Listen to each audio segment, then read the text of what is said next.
Before I go over the supplies that you might need for this quilt, you might want to download the supply list. You can go to learnhowtoquilt.com, find quilting classes, and then elementary quilt, and the supply list will be there.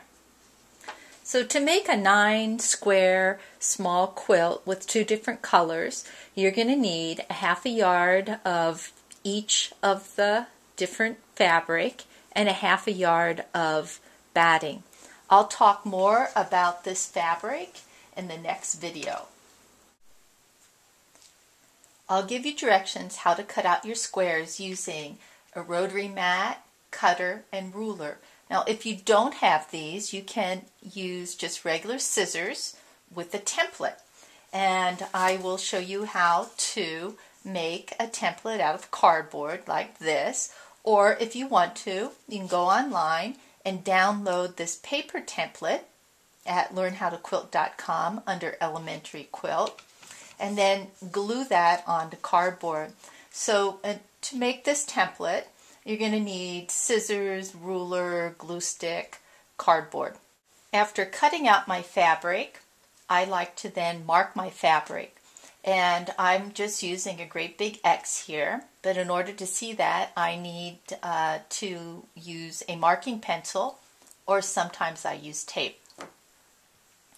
Next, I'm ready to sew my quilting square together. So I'm going to pin it. So of course you're going to need pins. And then you're going to have to make the decision. Are you going to sew by hand or by machine? If I sew by hand, I'm going to want to have my hand sewing supplies, threaded needle, pins, scissors, ready. If I sew by machine, I want to have my machine in working order with a regular foot. It's nice if I use this walking foot. If you don't have a walking foot, that's okay, but a walking foot makes it much easier to sew over those many thicknesses of fabric, the batting, the top, and the back. So good to have, but not necessary.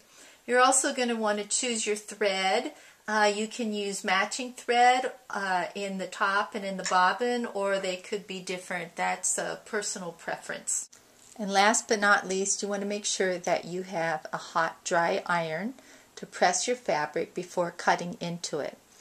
Just a reminder that you can find all the information listed at learnhowtoquilt.com under Quilt Classes, Elementary Quilt.